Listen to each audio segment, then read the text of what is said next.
Hi everyone, here's the chemist once again. Today I'm reviewing Found Audio by N.J. Campbell. I'm fairly sure it's the guy's debut novel. It came out a few weeks ago and I can't show the book to you because my review copy was an electronic copy, but I'll make sure to get a physical copy of the book as soon as possible because it has an amazing cover, an amazing, gorgeous artwork, minimal but very nice. But you know, artwork aside, is it a good book? What's it all about? I first found out about Found Audio when I read about it on an awesome literary blog called Volume 1 Brooklyn, which is an excellent source of great literature. I'll put a link to it in the description box. And I read a short blurb about the novel and it was exactly my kind of shit and I knew I had to read it. I won't tell you much about the plot. As always, I'll let you enjoy the pleasure of discovering all about it by yourself, but this novel is, as the title suggests, it's a type of, lost manuscript type of narrative that involves the search for a mysterious city that may or may not exist, that is also tied with some kind of, lost type of shit, some kind of weird supernatural occurrence, and, the government of a few countries is involved.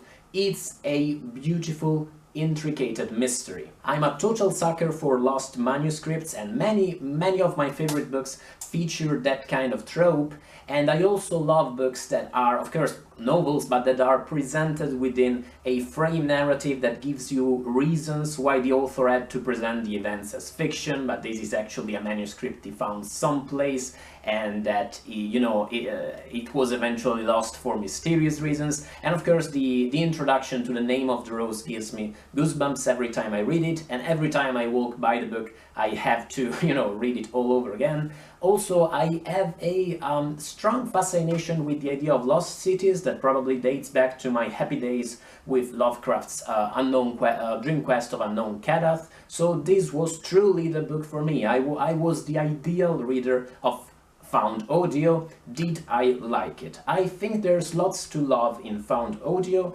First and foremost, the fact that this book never overstays its welcome. It sounds as a bad thing to say, but it's not. I can show the book to you, but it's very, very short, and you're probably going to read it in one afternoon, maybe two. I read it in the span of 2 days. It's structured in the form of basically three chapters that are not too long, are very compelling, and once you start reading you'll want to, go straight through the whole thing and see what happens in the end. Why is that? That is because this book is so full of mysteries, so full of weird occurrences, bizarre coincidences. You don't really understand what's going on. You understand that, the stakes are very high with the narrative you're reading, that people are apparently getting killed or kidnapped or something like that as the events unfold, but you never understand, the full scope of what you're reading, and you're always looking for clarity.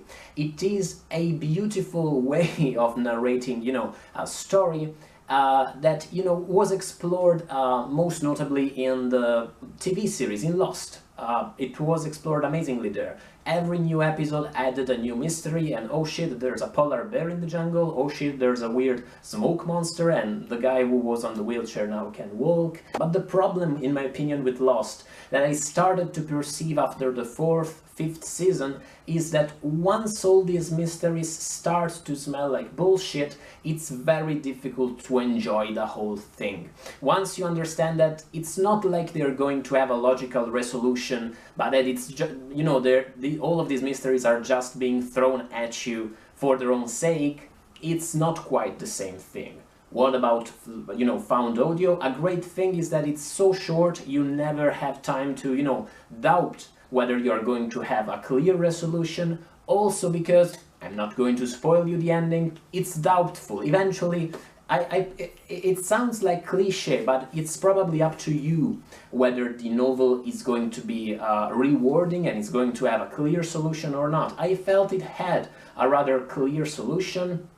Maybe it wasn't as satisfying as the whole setup could have made it. Most notably, I thought that the frame narrative that was so fascinating and that created this aura of mystery surrounding this mysterious found audio, this mysterious found tapes that are, at the heart of the novel, it wasn't really handled as in a way that was as subtle as could have been. What I mean is that Campbell spends quite a lot of words, especially in the novel's ending, trying to convince you that what you've just read is not fiction, it actually happened.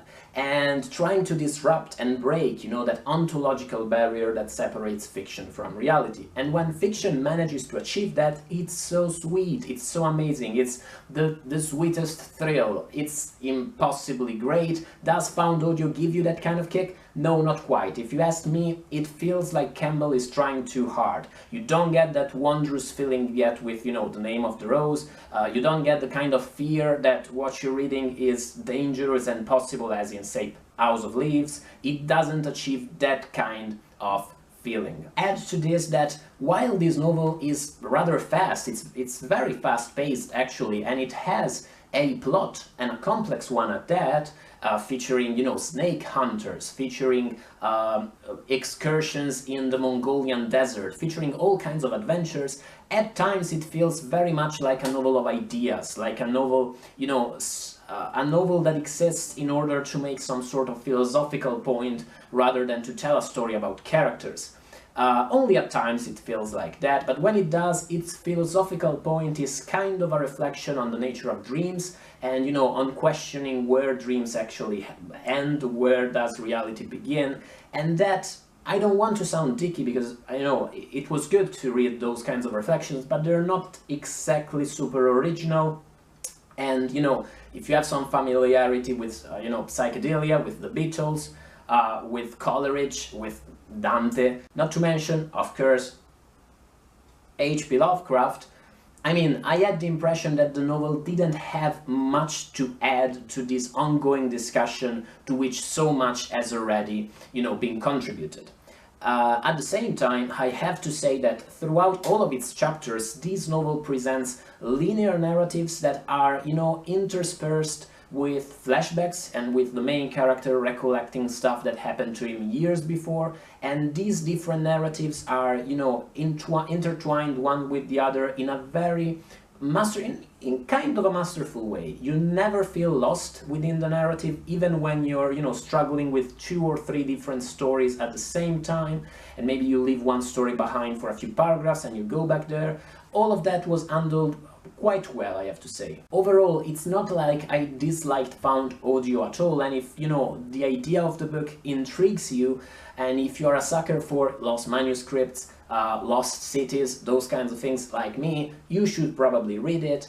I felt like there was kind of a big disparity between the novel's scope on the terms of its themes and the actual narrative meat around, you know, the bones of the story in found audio. More than anything, it made me feel like reading Campbell's next novel, the ones that's coming. He is definitely on my radar now, and I'll keep reading the stuff he writes. What did you think about found audio if you've read it? If you're going to read it, let me know in the comments. It's a good book, absolutely. I'm sure lots of you will love it much more than I did, and I liked it a lot. Let me know whatever passes through your mind in the comments below. I will see you in the next video. Bye, guys.